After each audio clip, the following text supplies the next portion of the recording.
Is technology at your work distracting you from actual work? Do you spend too much time troubleshooting PC or internet issues? IT Enabled can help. Our team of IT specialists can help you tackle your technology troubles and get you focused on growing your business in no time. Call to schedule your technology consultation. 936-225-3329. IT Enabled. We're here to help.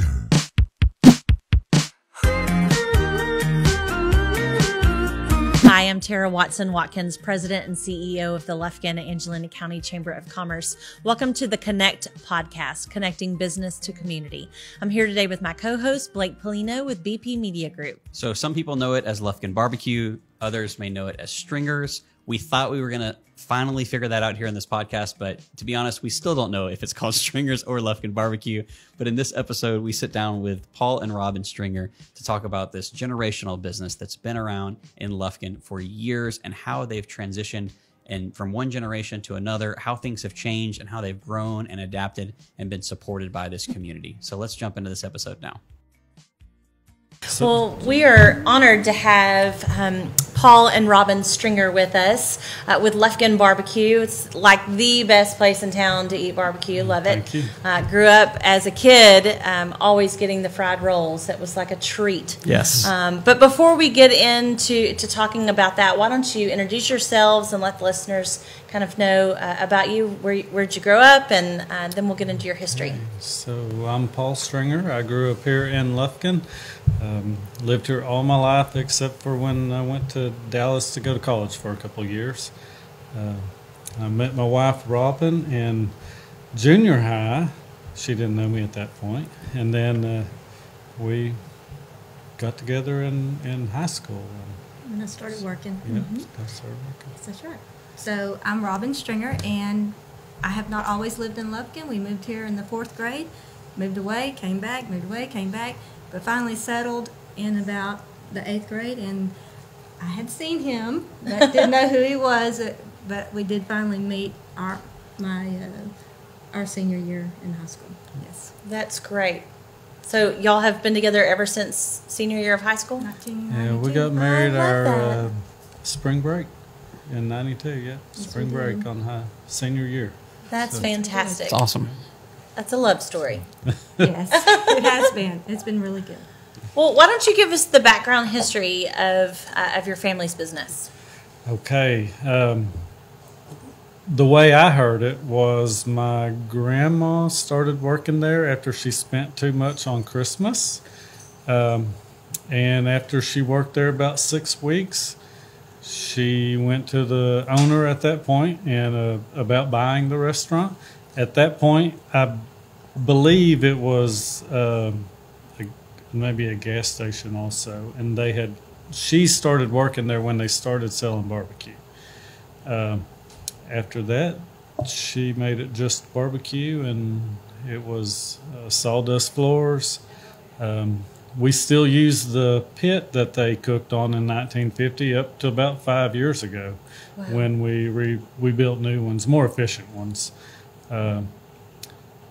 So it can pump out lots of smoke and It always lots of smells good. ashes. So, Yeah. Where was that original location? Was it where y'all are now? yeah, it's where we are So it's now. been there for 71 Yep. plus years? 71 years, yes, Wow. sir. I did not know that. I love that. Yeah, that's awesome. It's interesting to find, I think we have an ashtray, and it has 4744 written on it. I don't know, at some point, the 63 was not in the phone numbers yet. I guess when you called, You just dialed that number. just dialed or that. you asked for And- somebody to give you that number. that's right, and we still have That the same 4744. We still have that 47. But that number doesn't work anymore if you just dial the 4744. You have to have the Gotta have You the, gotta have the yeah, 63 yeah, gotta get 4744. Interesting. Well, tell us about the family business. So how long have you been involved in the business? Well, when I was a child, I hung out there, Uh-huh. and I think I started working bussing tables in about the 6th grade. Then I went, once I was in high school, or I got old enough to do things on my own, then I did not work there for a little while. Spent some time at the phone company, and when I came on board about 15 years ago as a manager, that's probably the longest stretch that I ever worked there was since then. It's been, I think I worked about 5 years before we started to buy. Yes. And yeah, so we just recently paid it off. Thank the Lord. Yeah. Nice. hey. Yes. Yeah. Awesome. So I'm real proud of that. So You should be. anyway, yeah. Yeah, absolutely. I guess did I answer your question? Yeah. And so you've been there ever since. So Robin, how did you get involved in the family business? Well, this is where I have a story. So Yeah. Yeah, I'd love to. So my family, my dad worked for the city of Lufkin, and he had been doing some work behind the Stringer's home off of Carla, putting in, I believe, a new water line there in Fuller Springs. And he got to talking to Paul's dad, Paul, and said, "Hey, I have a teenage daughter. Are you hiring at the barbecue bar?" And he said, "Yeah, tell her come on up there and interview. We'll get her working." Well, he comes in and he says, "Hey, you need to go with me. We're going to get you a job." And I was like, okay. So I got dressed and we go up there late one afternoon, and I remember walking in. The sun is behind me because it's in the afternoon, and we open the door, and there's a man sitting at a table next to this tree.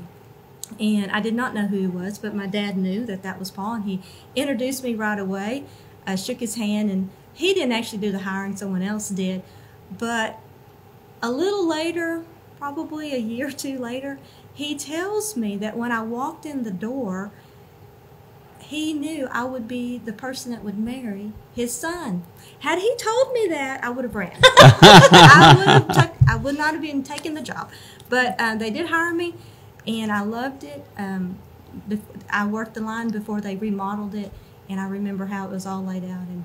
And we moved to Dallas later after we married, and then I came back on after Paul started working there again. I started helping him just in the recent years with bookkeeping. Yeah. Well, So you you're were meant to be there. I think so. Yeah. I think so. And I have this one little small thing. My grandmother had a swinging door between her kitchen and a hallway, and it reminded me of a restaurant door when I was a kid.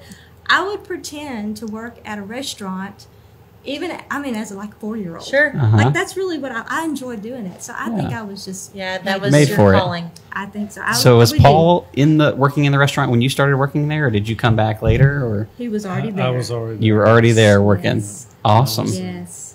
Yep. He was a cutie. That's a great story. I love it.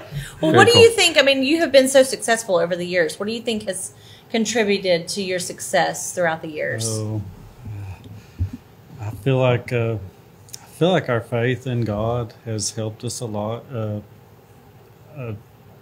Things have worked out well for us. I know for sometimes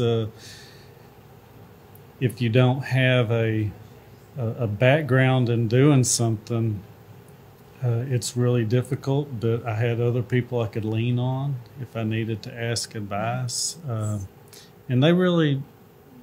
the people before me really set us up for success.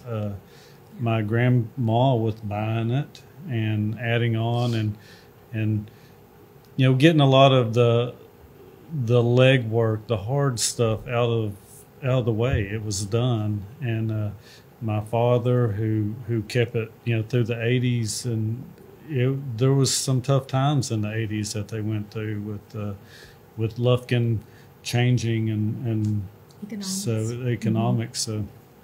So I had a lot of people I could talk to, and my father put in a drive-through, which this past year was really saved us. I'm sure. Absolutely. So I did that. What do you think? People know about you when they come to town. They read about you. So I would say that you're known for your fried rolls, of course. Yes. Why don't you tell us how did the fried roll start? What's the history of the fried roll? Oh, all right. Now I might get this one wrong because it's not as important to me as a lot of people. But I believe my grandmother bought the recipe from another business that was going out of business in, I I want to say it's like up in Arkansas. Okay. Yes. Yeah. Interesting.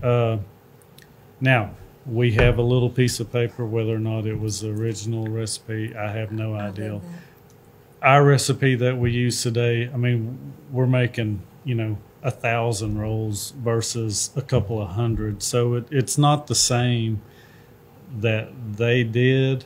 Mm-hmm. And, every so often items come out new and improved, which is a restaurant's worst nightmare if they are the ones that actually make their food. That's I right. mean, it's one thing if you buy a finished product, but it's different when you build it. So they are made from scratch yes, every they day. are made from day. scratch every day. Used to even when I was young, they had 4 or 5 ladies with a tomato can or a small measuring cup that would punch the rolls out by hand. Interesting. Well, now we have a sheet roller that, it just stamps them out and you get a couple hundred in a whack. Oh, my gosh. Where it took them, 45 minutes to make a few trays, it takes just a couple of minutes. So Interesting. Yes. it's So you've never been more than a phone call away from somebody who's been doing this for a long time, long right? time, yes. Whether it's your parents or your my uncle Charlton, he's been there for Over 30 years. Yeah, over 30 years. In fact, until COVID happened, I had another young lady who had worked there for 20-something years. Interesting. My cook has been there 18 years. I have some people that have been there a long time. So, they don't necessarily do it the way that I want it. I think it needs to be done, but it's good to have, hey, we tried that back then and it didn't work, or yeah, that'll work just fine. Yeah. It's good to have that to lean on. Yeah, it's very. When you have employees that have been there that long, I mean, I think that's another reason that you've been successful is that Yeah. you have loyalty, not only by your employees, but I think that, your community has been probably loyal as well. Absolutely. Yes, we love our community, Yeah. especially through COVID. We did not know what last year was going to be like when they shut down the dining and we had to go strictly to drive-through. But it was like we didn't miss a beat. Now, that's a lot of work Sure. through one drive-through. That's right. But again, the customers, they kept coming. They would thank us. Thank you so much for being open. I don't know what happened to restaurants around town because we didn't really get to leave. We worked as hard as anybody else at the restaurant, but they were so grateful. It's so nice when they're at the window. They're handing you money saying, thank you so much for being open. And the same thing for the last freeze that we had. We weren't able to open, I think, the first 3 days. We did not have electricity or water. Or maybe we had one, We but not had the electricity, we have Just water. not the water, water. Now, the building across the street, the annex had water and electricity. So it's odd. But anyways, same thing. We had people, as soon as we could, we opened, and those customers would just line up to the bowling alley That's amazing. and wait. I don't know how long they sat in their cars, but and have the best attitudes when they got to you. I was awestruck. I mean, those are just times you go, this is worth it. This is so worth it. And through the hurricanes that we've had in the past, same thing. A lot of times other businesses either can't open because they don't have power or water or whatever, but we would have power, we'd have water, and we could open and people would come. And if we didn't have power, we don't necessarily have to have power other than to run like the Coke machine and registers, things like that, because everything is just wood. Yeah, wood and fire, huh? That's right. Interesting. That's great. Now, y'all do something really interesting. So kind of some backstory. So I used to be in food distribution and used to actually sell to you guys. We used to work together and sell y'all some brisket and different things like that. But once a year, you guys close for like a week, 2 weeks? We close twice a year. Twice a year. Yes. Can you tell us about that? Like, why do you do that? What is that about? Well, it's before I came on board, when my sister and my parents were running it, they could never get a vacation. Right. Now, we have a pretty big family. It's well, it's 23 of us 20 now. strong at least. Yeah, Wow. but I mean, just until recently, it's always been around 18. And when we'll go on vacation together, Right. all of us, and they couldn't do that because if one person was gone, then someone had to be there to fill in. Right. So they just started shutting down for a week so that we'd have a vacation, and Interesting. that's why we do it. It has become a tradition. Yeah. It does. And, Always the same week? we try to do always the same week, Okay. although the time in summer is not always, but just kind of based on when we can do things. We try to shut down the week after the tax-free weekend because restaurant business is really slow. And then after the first of the year, it's Right. usually pretty slow That's also.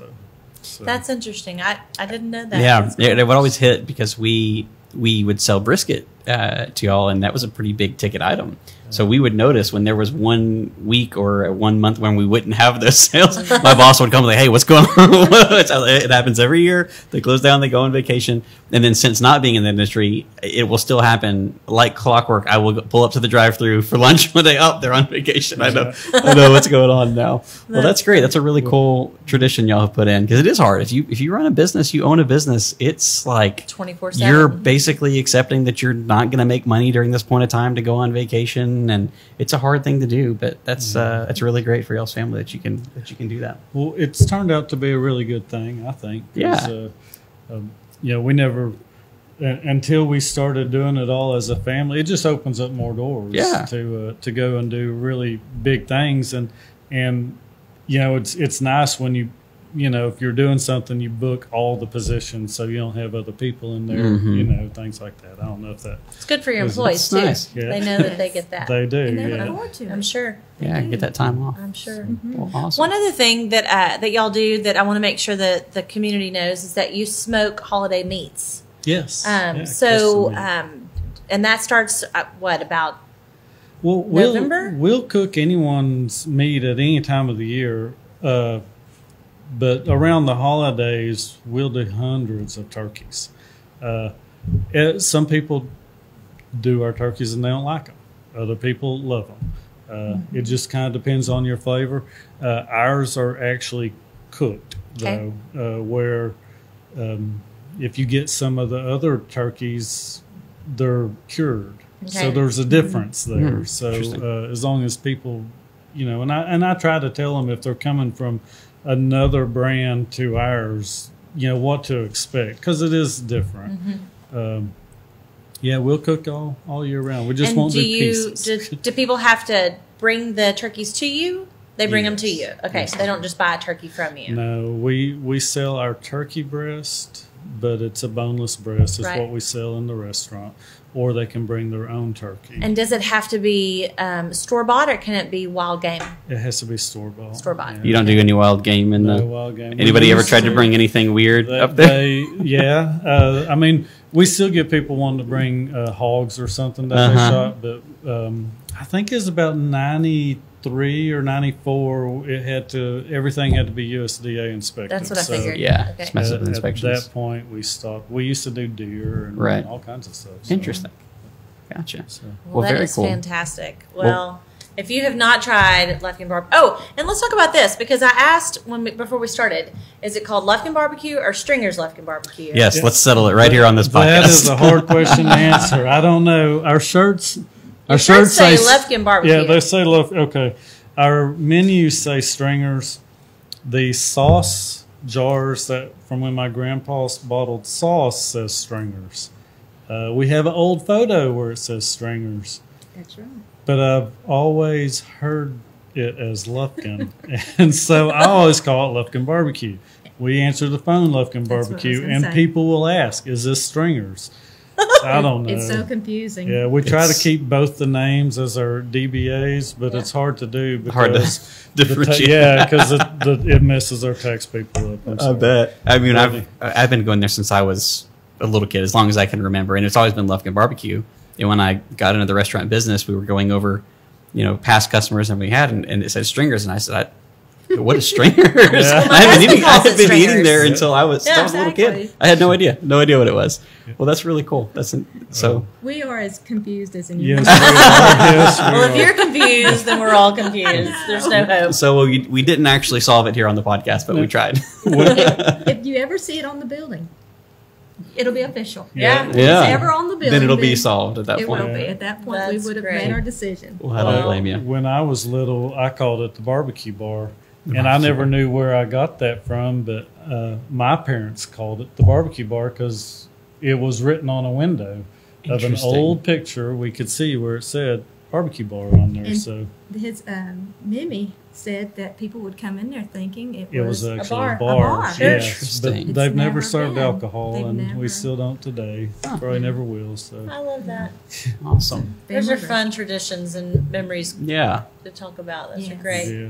I love That's that. great. Well, we have, this whole month we're talking about family-owned businesses that have been in families for generations, and Lufkin BBQ is definitely one that we love to celebrate, and we love to have you as a chamber investor and to be able to tell your story to the public so that they know the background history when they come through that window or come in to eat with you. So thank y'all for being here. Thank you for Thank you having for us. having us. Yeah, Absolutely. it was great to talk with y'all. Thank Absolutely. you for sharing your story. And thank you so much for listening to the podcast again this week. We're so thankful for everybody who tunes in every week to listen to this podcast. If you'll do us a huge favor and rate and review the podcast wherever you're listening. And if you want to catch the video version of this podcast, it's available on the Chamber Facebook and the Chamber YouTube channel. And we will see you next week.